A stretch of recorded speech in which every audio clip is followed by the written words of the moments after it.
Crassus sat on a shaded balcony, staring out at the noonday sun beating down on the crashing waves below. Holding an M4 of something cool to drink, life couldn't get much better. He ignored the knot in his neck and a persistent twinge from one knee that refused to leave his otherwise excellent afternoon alone.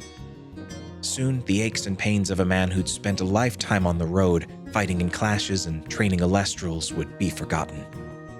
He took another long drink from his jug and suppressed a sigh of content. A gentle sea breeze blew across the haggard lines and gray stubble on his face. The pleasant rumble of a bustling port city, Zeus's capital of Astropolis, drifted up to meet him. The veteran caster stretched out and had thoughts of an afternoon nap before the sounds of footsteps soured his mood. "Whoever it is, go away," he growled, without turning to identify the intruder. Crassus's Zaptor spirit, Shox, crackled with irritated electricity as the yellow and blue raptor floated overhead to identify their visitor. "Good afternoon, Crassus." The speaker's words, clipped and professional, did nothing to improve Crassus's mood. Irritated sparks flew from Shox, causing the hair on Crassus's sun-spotted arm to stand on end. The old caster raised his free hand and made a dismissive motion from his chair on the balcony. "Another time, Zandros. You're not the last person in all of Elestria I'd want to see today, but you're at the top of the list." Crassus grunted at the sound of sandaled feet crossing the tiled floor of his villa. Soon, a tall, narrow-faced man with a pinched expression stood above his chair. "I bring a message from—" Ouch! Shox let out a tiny bolt of lightning that struck Zandros on the cheek. The charge was enough that the man stumbled backward, robes flailing as he almost tripped over an empty chair behind him. "Let him be, Shox," Crassus said with a heavy sigh. "We'll get rid of him faster if we let him say his piece." Zandros cleared his throat and ran a hand through his curled, oiled hair. He scowled at the Zaptor spirit, who cackled with delight. "I bring a message from his supremeness, ruler of the gods, lord of storm and thunder." "What does Zeus want?" Crassus interrupted. "Unless it's a date for my ascension, I'm not interested. Did his supremeness forget we're retired?" Zandros cleared his throat again. This time, Crassus was sure he'd only done it to annoy him. "Lord Zeus sends me with a summons. You, Crassus of Gorgonopolis, are to be his champion in a clash against Lord Hephaestus." Crassus laughed. He took his time with it, savoring the look of dismay on Zandros' face as much as anything. "A clash against Hephaestus. Zeus knows as well as anyone that I'm retired. This his idea of a laugh." The Lord of Storm and Thunder rarely made jokes, but he'd gotten Crassus good with this one.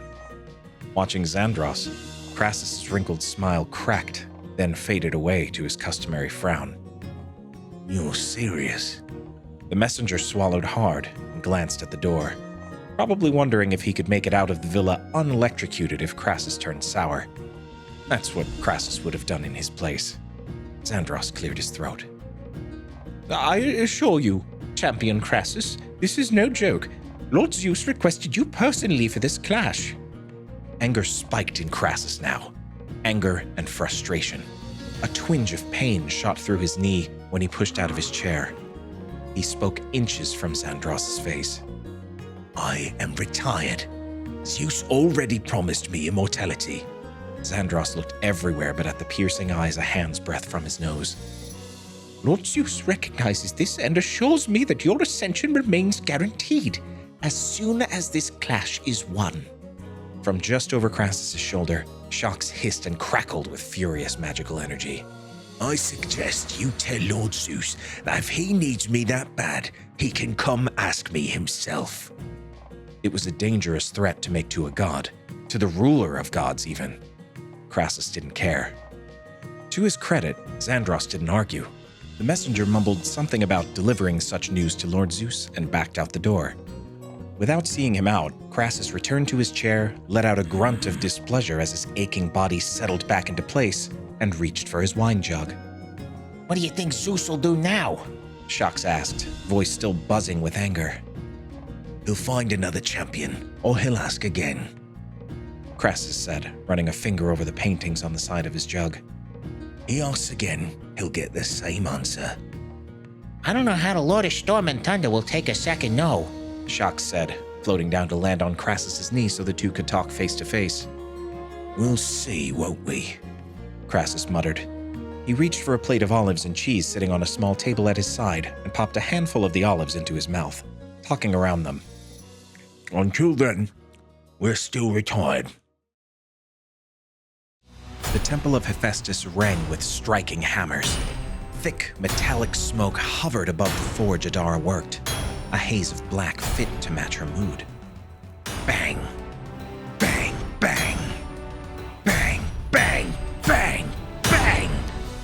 Once, twice, a dozen times she hammered at the iron bar. Instead of dousing her anger, each blow made it hotter, like a bellows fanning the flames. Her fire spirit, Blister, slithered around the falling slag and drifting embers at her feet, spitting little darts of fire and baring its fangs at any others who passed too close. A man appeared in the corner of her vision.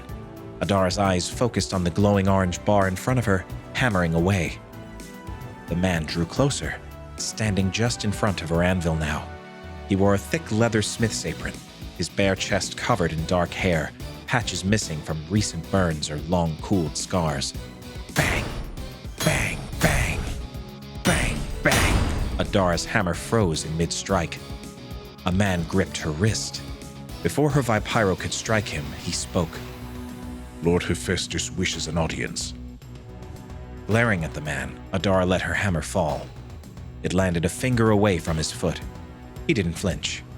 Some said Hephaestus's messengers weren't really human at all, but automatons he'd crafted to look like people. Adara didn't believe that slag. She ignored the fact that she couldn't have pulled herself free from the messenger's grip if her life depended on it. Inside, her nerves roared like a flash fire. What did Hephaestus want? She'd kept her head low since her mistake, working hard at her forge, hoping the whole thing would die out like embers left unattended. Was the Lord of Forge and Fire angrier than she'd guessed? These thoughts ran through her mind as the messenger released her hand and turned, expecting her to follow. Pausing to offer an arm for Blister to wrap around, Adara set off after him. She ignored the looks from her fellow temple workers as they paused their hammering, smelting, and tempering to watch her. Everyone watched. Everyone knew who the messenger was. Everyone knew what she'd done. None of them offered any encouragement. Lord Hephaestus kept his throne room and private forge at the back of the temple. Adara worked in the middle halls. Between her and the god's seat were the halls of the master craftsmen. Then a long stretch of columns and roaring braziers that lined the soot-dusted path to Hephaestus. The god didn't care much for cleanliness. Tidying up was just time spent away from the making of things. Today, Hephaestus wasn't working his forge. He sat slouched over his throne, massive, scarred, and crooked fingers fiddling with a metal puzzle ball. Dozens of paces away, he appeared the size of a giant man. Up close, he towered over Adara and his messenger, twice the size of a mortal. Dark, beady eyes peered out from a tangled mess of rust-colored hair, eyebrows, and beard. He too was bare-chested, with a certain bulkiness to him that covered some of the definition of his immortal muscles. Without a word, the messenger bowed, and Hephaestus dismissed him with a wave of a soot-blackened hand. Adara, my little spitfire, He roared. Adara clenched her teeth, ears ringing at the sound. Between the booming voice of their god and the constant pounding of metal, it was easy to see why many of the temple workers were almost deaf. You called for me, my lord? Adara bowed, the motion stiff and clumsy. She was made to swing a hammer and pump a bellows, not for fancy manners. I did. Hephaestus muttered, attention focused on the puzzle sphere in his hand. Fingers almost as thick as Adara's arm twisted and maneuvered it this way and that. Need a little favor, my dear. It's honest work, and you know how I like honest work. A chance for you to prove your tempering, you might say. Adara hid a wince, glancing at Blister. The red snake's tongue flickered out, and her eyes told Adara to tread carefully. They were already on hot coals.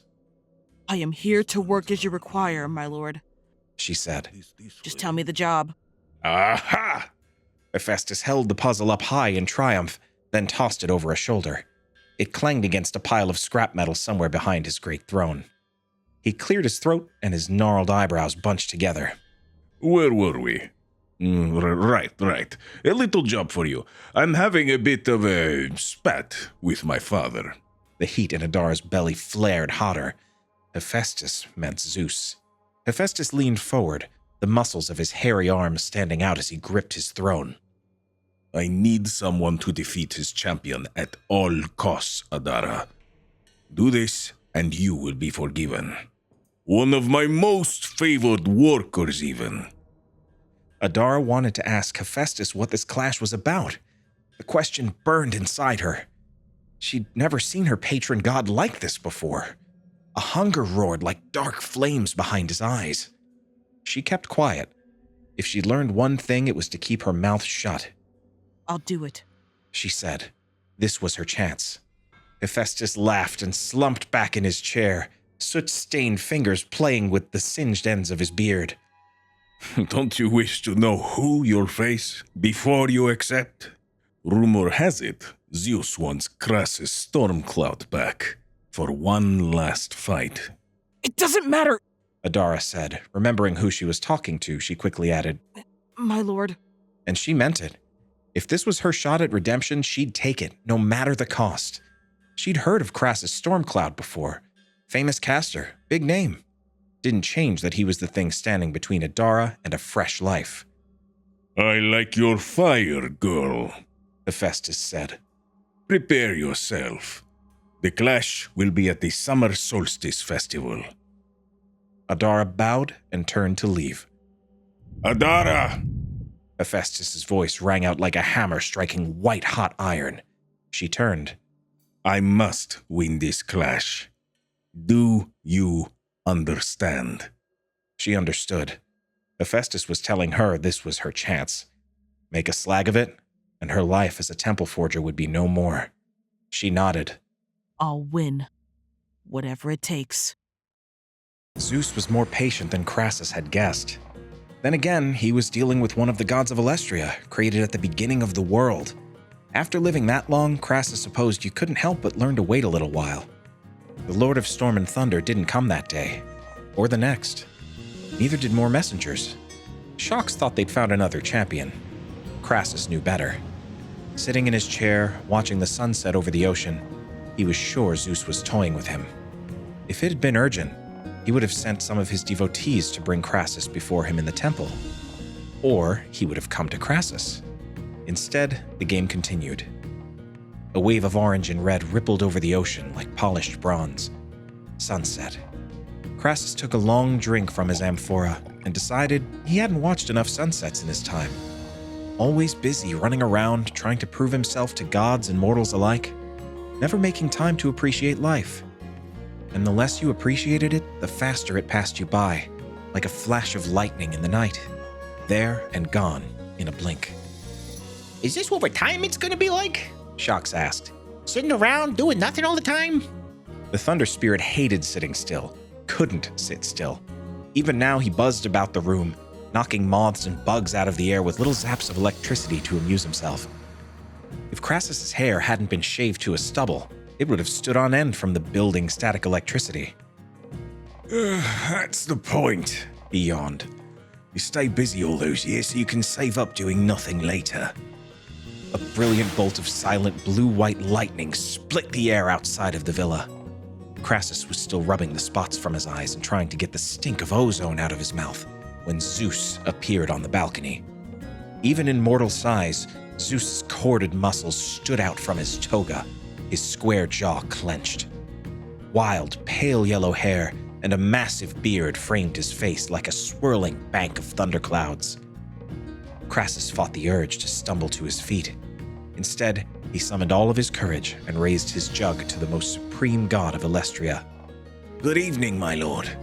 Care to watch the sunset with me? The smallest smirk turned up at the corner of Zeus's mouth. I am told Xandros was not received with as warm a welcome. You were told right, Crassus said. In spite of his nonchalance, he sat up in his chair and placed his sandaled feet on the floor. No need to be rude to a being who could destroy him with a single point of his finger, after all. I hope, then, my presence this evening conveys my need, Crassus, the Lord of Storm and Thunder said. Shocks zipped around in a yellow blur, supercharged by Zeus's presence. With a deftness surprising in a gray-haired man, Crassus snatched the Zaptor out of the air.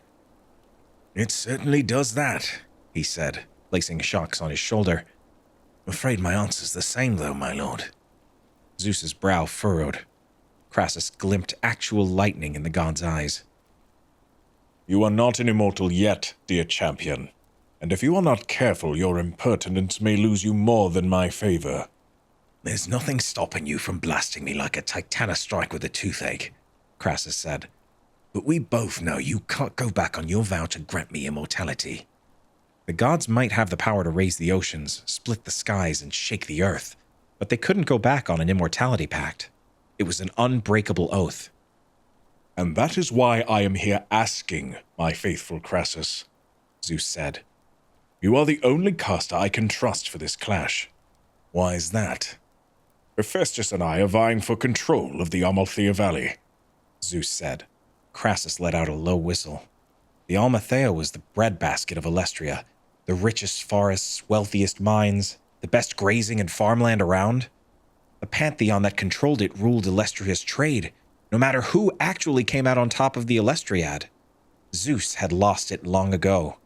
Since then, it had changed pantheons from Demeter to Poseidon and eventually Hephaestus. Win this contest and I will grant you anything you desire, Zeus said, stormy eyes fixed on Crassus. Rare and powerful Elestrals, riches, power. I would make you king of the region if you would but deliver it to me. Do it! Shock shouted, zipping faster and faster around Crassus's head. Do it, do it, do it! And suppose I lose? Crassus asked. Zeus arched a golden eyebrow and gave a friendless smile. It reminded Crassus of a storm blowing up on the horizon. You won't. The low rumble of the stadium crowd had Adara clenching her teeth. She squeezed her hands until her fingers and knuckles ached, head staring down at the dull brown sand between her feet. Blister let out an irritated hiss, feeding on his caster's emotions. I look forward to honoring you with my favor when the clash is settled, Hephaestus had told her before they'd parted ways. Behind his well wishes went an unspoken threat. You don't want to find out what'll happen otherwise. The Lord of Forge and Fire might not have been forthcoming about his need to win the clash against Zeus. It hadn't taken long for word to get around that the two gods were vying for control of the Amalthea Valley. Adara had known the stakes were high when she accepted the offer. Knowing just how high hadn't helped. She wasn't just fighting for honor. She was fighting for the prestige and power of the entire pantheon. Her stomach rolled, and Blister darted away from her feet, expecting her to lose the meager breakfast she forced down. Adara swallowed hard, trying to focus on her breathing to stop the shaking. Her meteoric rise to the top of Hephaestus' casters had never prepared her for this. Probably because in every other clash, she fought like she had nothing to lose, because she hadn't.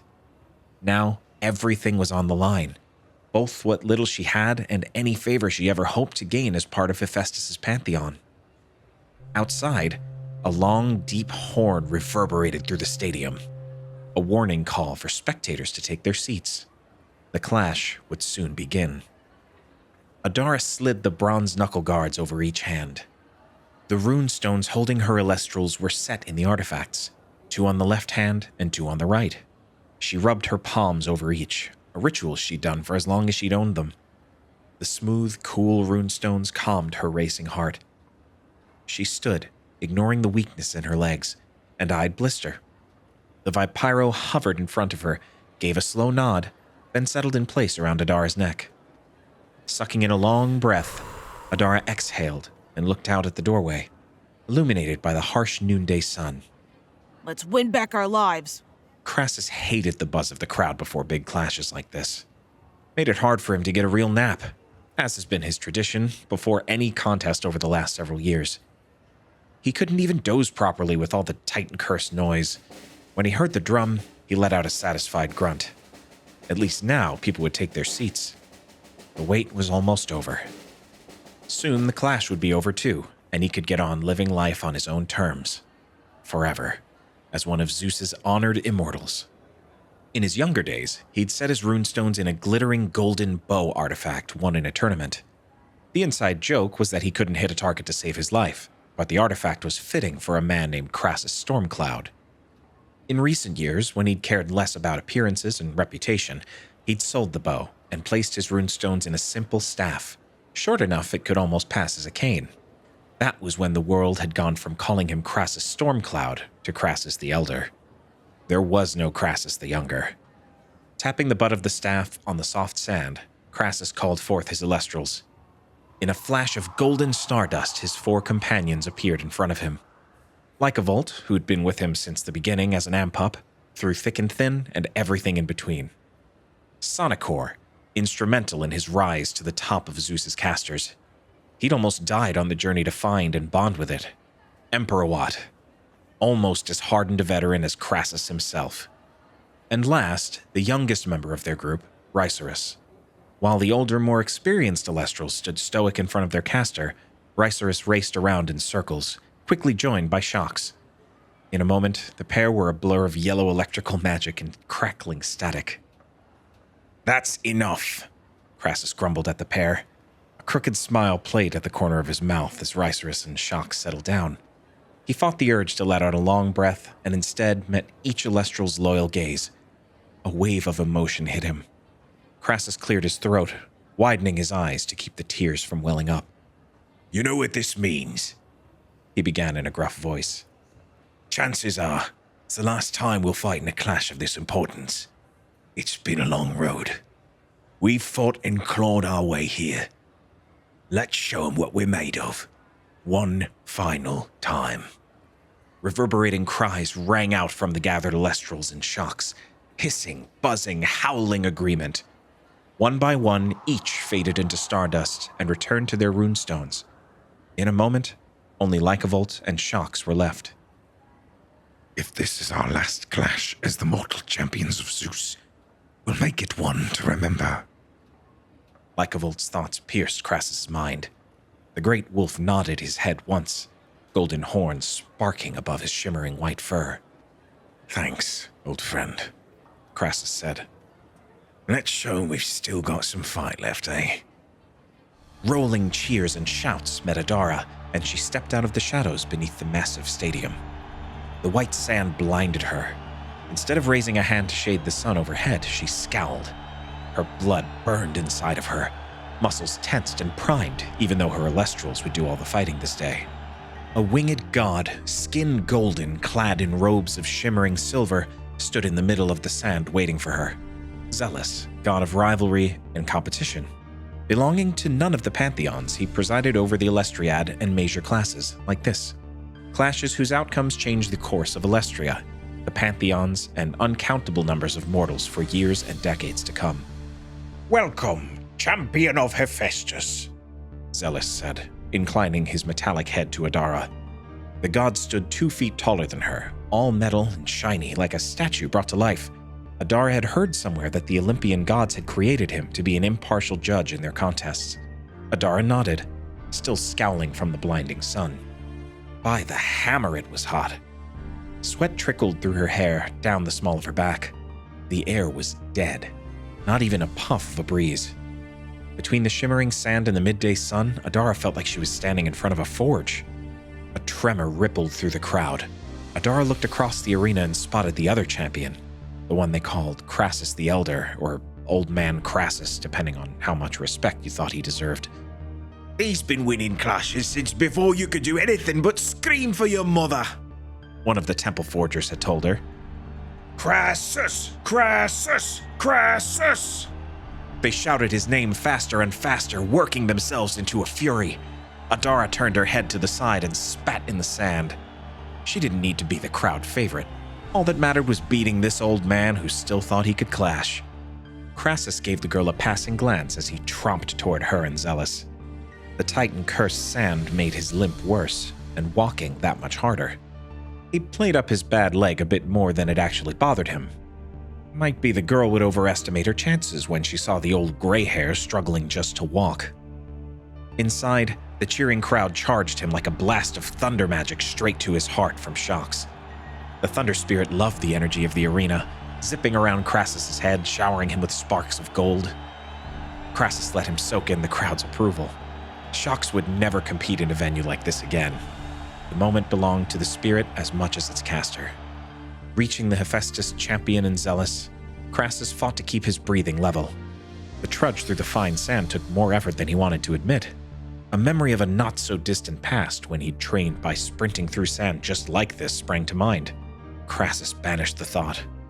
The time to get old was after he won this clash. Crassus, chosen champion of Zeus, Zealous announced, extending a hand toward Crassus to introduce him to the crowd.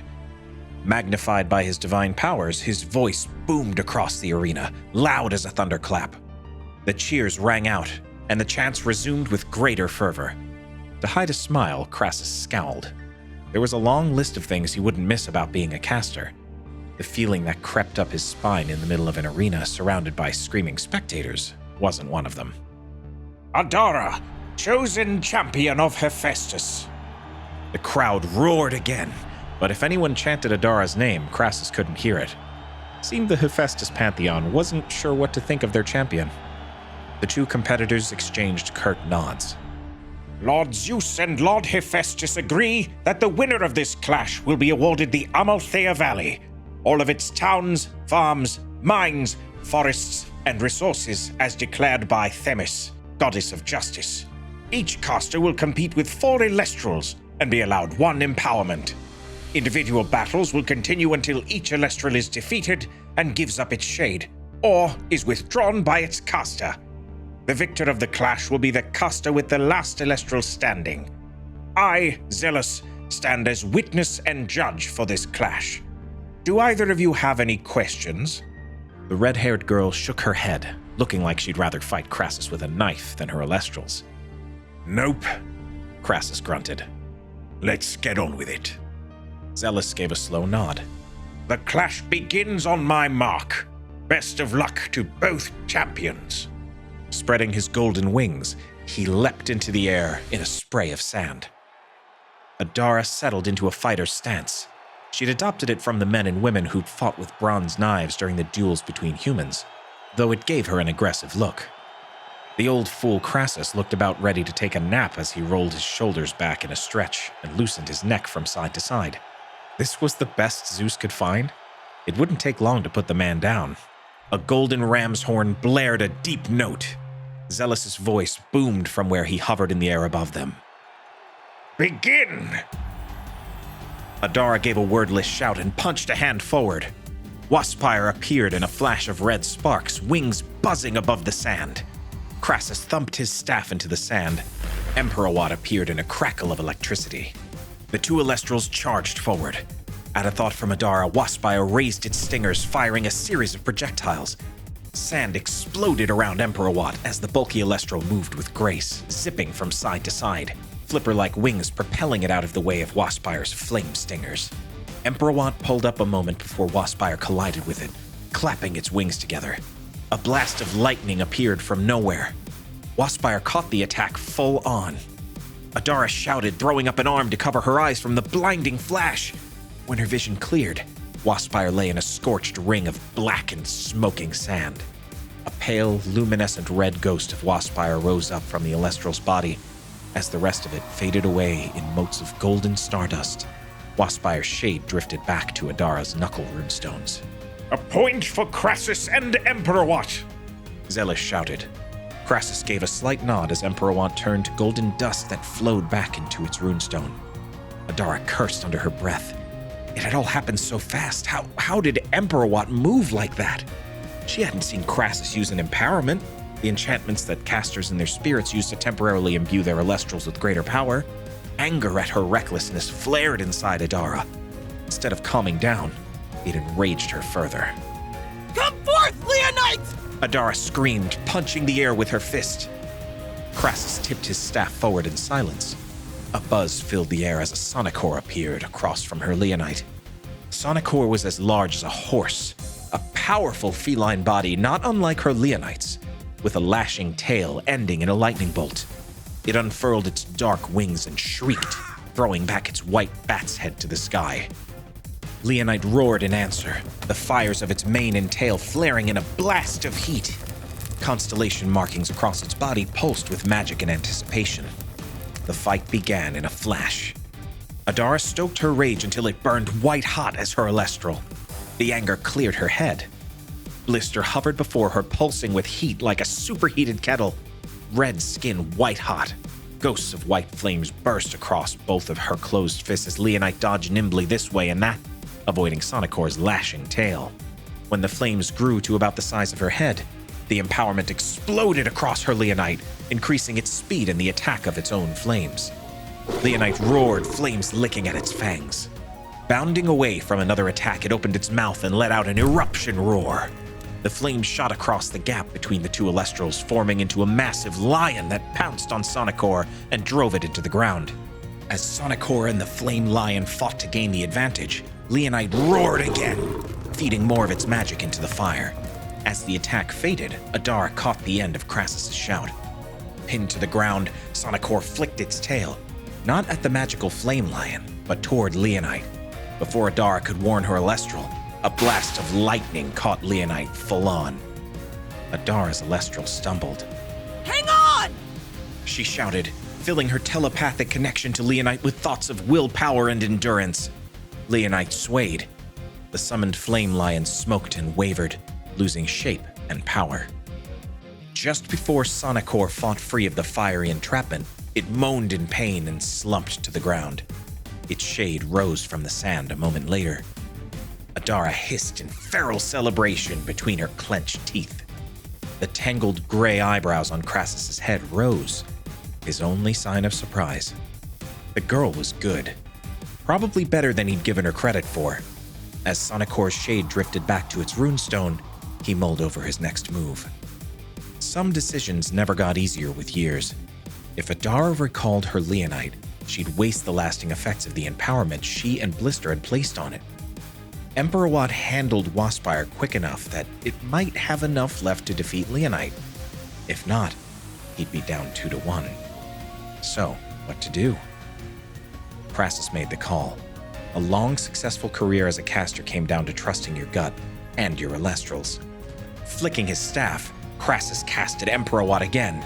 Ice blew lightning through the Elestral's jagged head plumes as it squawked out a challenge, eager to be back in the fight.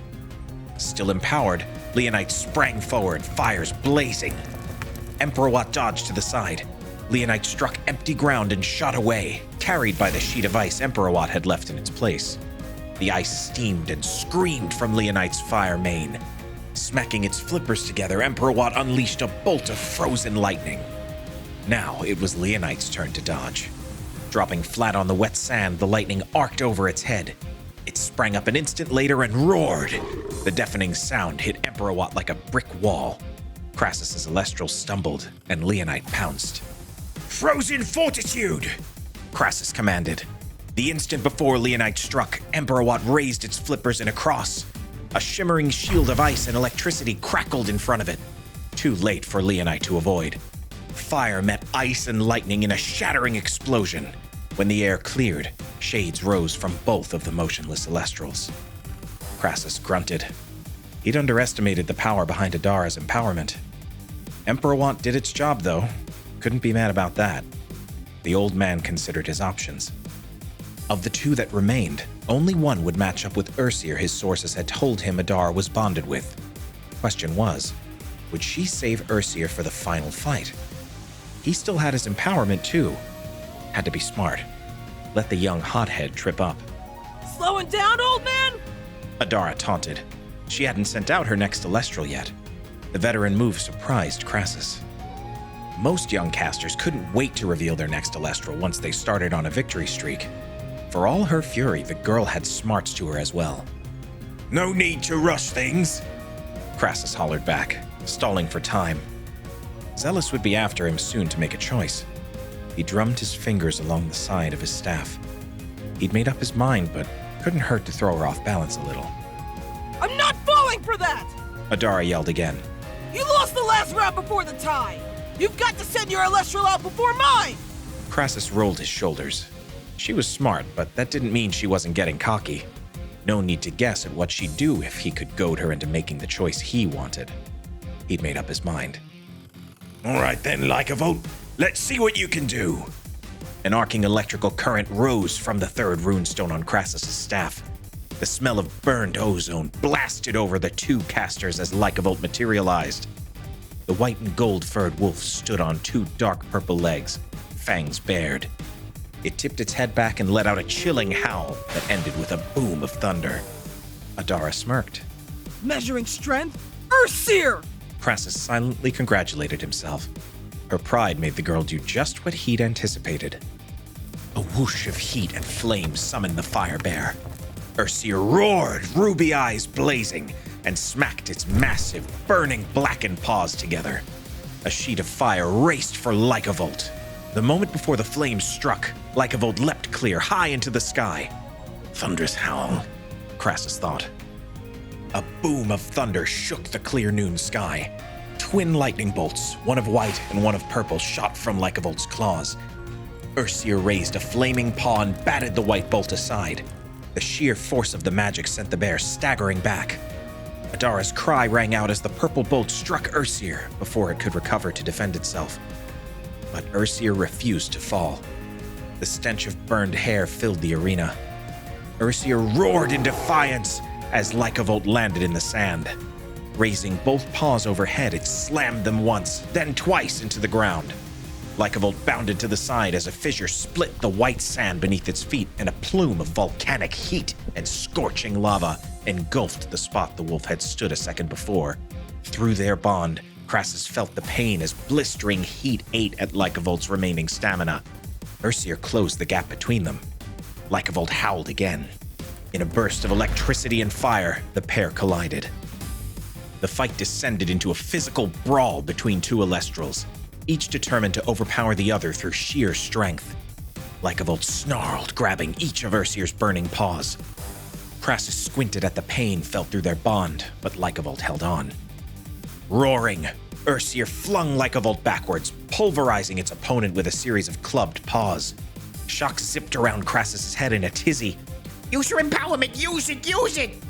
Crassus gritted his teeth and shook his head. He sensed the end of the fight was close at hand, and Lycavolt was too worn down even if it won. Earthseer roared from atop Lycavolt, and flames coursed across its claws and fangs. Blinding bark, Crassus thought. As flame-covered claws struck Lycavolt, it let out more of a pained howl than a bark, followed by a flash of citrine light. Moaning in pain, Earthseer stumbled backwards, dazed and blinded. Crassus felt the weariness in Lycavolt through their bond. It struggled to its feet and clenched its one dark paw into a fist. Lightning crackled and buzzed. Lycavolt sprang into the air, poised to crash down on Earthseer with all its remaining might. Earthseer shook its head at Adara's warning scream. Rounded paws shot up and boomed out two blasts of fire. Lycavolt swerved past one in its descent. The second glanced off its side, sending the Elestral's electrified punch just off the mark. It struck a massive paw, sending 1,000 volts coursing through Earthseer. Lycavolt fell to the ground. Earthseer swayed on its feet. Hold on! Just hold on! They were so close. Adara could almost see victory through the smoke. A bright light leading from her ashen past. Earthseer stumbled backward. Lycavolt struggled to rise on quaking limbs, then collapsed. Adara bit back a scream of triumph. Lycavolt's shade barely returned to its runestone before Earthseer fell as well, but it was close enough to mark her beloved bear as the winner. 3 and 3, both down to their last Elestral. Crassus gave a slow nod. You've raised your Elestrals well. Whatever happens today, you should be proud. Adara scowled. It's not over yet! A bolt of yellow electricity formed into Crassus' final Elestral. Adara blinked when she saw it. Rhysaurus? The small rhino-like creature shook the jagged lightning bolt that formed the horn on its nose. It pulsed with electrical magic, waiting for the final match to begin. Clenching her hands into fists, Adara smacked her knuckles together. Her final Elestral Comagma burst from her remaining runestone. Crassus wasted no time using his empowerment. His Zaptor spun around him in a jagged blur. Inside the electrical vortex, Crassus raised his hands. Tendrils of lightning shot from his fingers toward his Elestral. Rycerus pulsed and hummed from the currents sparking across its body. In a flash faster than Adara's eyes could follow, it zipped toward Comagma. The stone-skinned fire lizard hardened its hide in preparation of a physical attack. Instead, Rycerus darted past it, kicking up a wave of sand in its wake. It was so fast. Adara had a hard time picking out more than a blur of yellow and white. The trails of light crisscrossed. Adara realized Rycerus was forming some sort of electrical trap. Molten Earth! She thought. In response, Comagma dove beneath the ground.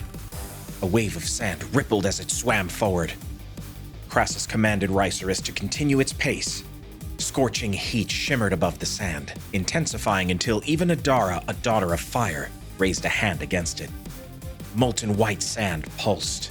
Rycerus slowed, now hopping back and forth to keep footpads off the scorching sand. A wide pool of bubbling lava formed in the center of the fighting area. Rycerus stopped prancing and lowered its head, lightning horn glowing as it charged an attack. Now! Comagma burst from the lava pool, rocky hide glowing with heat. Still charging an attack, Rycerus had no time to dodge. Blistering heat erupted from glowing fissures in the earth, shooting the smaller Thunder Elestral into the sky.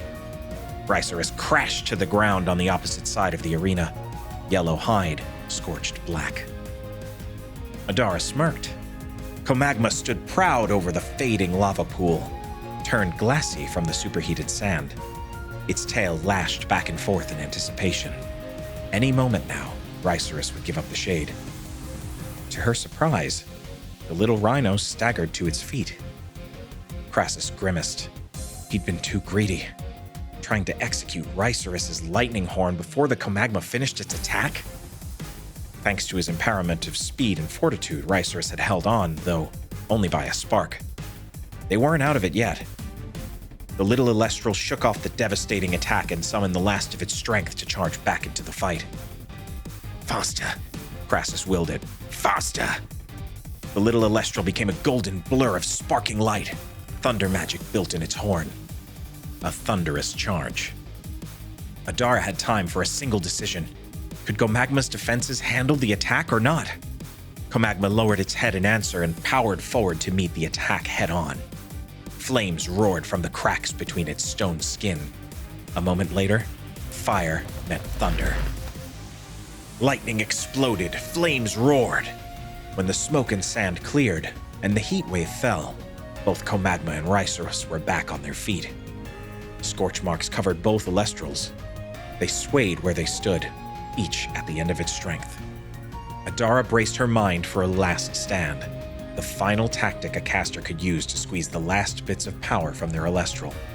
Across from her, she saw Crassus do the same. Orange-colored magic swirled around her, then snaked through the air to form a chain of fire with her Elestral. Jagged thunder magic did the same between Crassus and Rycerus. Sweat trickled into Adara's eyes. Her legs weakened and threatened to buckle beneath her. Comagma looked much the same, struggling to stay on its feet, let alone muster a final attack to win the clash. Across from her, Crassus stood tall and firm as Olympus. Rycerus had taken the worst of the damage in the last exchange, but now its horn sparked with fresh magic, fueled by its caster's empowerment. Cold despair quenched the fire in Adara's heart. She'd never seen a caster pour so much willpower into a last stand. Her entire body trembled. Comagma's shade flickered around its body, and Rycerus hadn't released its attack yet. She was going to lose. Lose the clash, lose her standing in the temple, all the favor she'd garnered with Lord Hephaestus. Adara ground her teeth together, jaw aching, head pounding with hot anger at herself, forever getting in this mess. She poured the raw rage through Comagma's bond. If this was the end, there would be no fated defeat. They'd go down in an inferno. Volcano's Fury! A rumbling built in Comagma's chest. Molten fire magic glowed beneath the cracks in stony armor. Throwing its head skyward, Comagma erupted. In the instant before the blinding flash, Adara's eyes met Crassus's. she thought she caught the smallest nod of respect.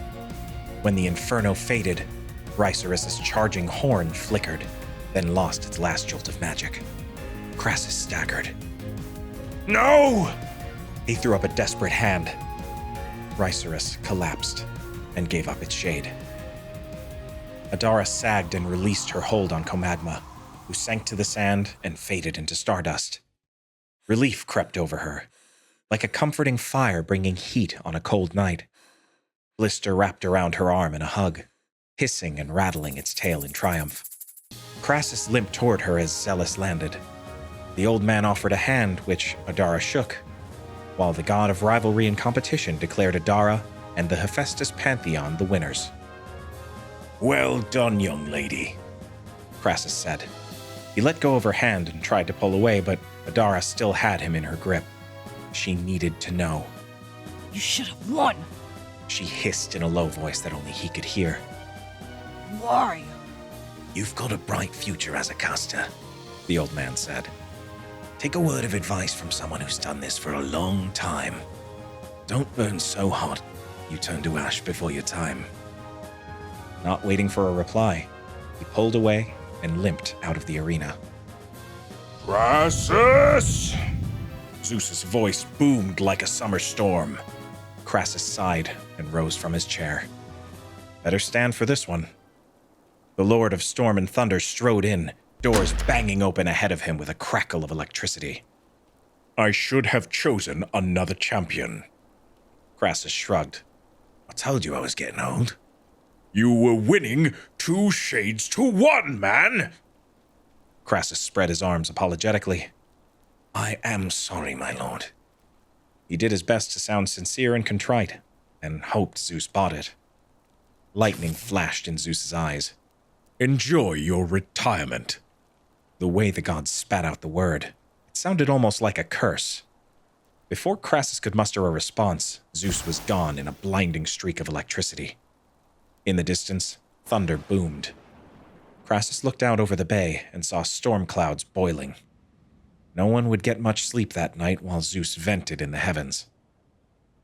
How do you like that, Shox? Crassus asked his spirit. Not a word of thanks for decades of faithful service. Shock set a spark into Crassus's ear. Ouch! The old man jerked and swatted at the spirit, who'd already zipped away. You threw the match! Shock said.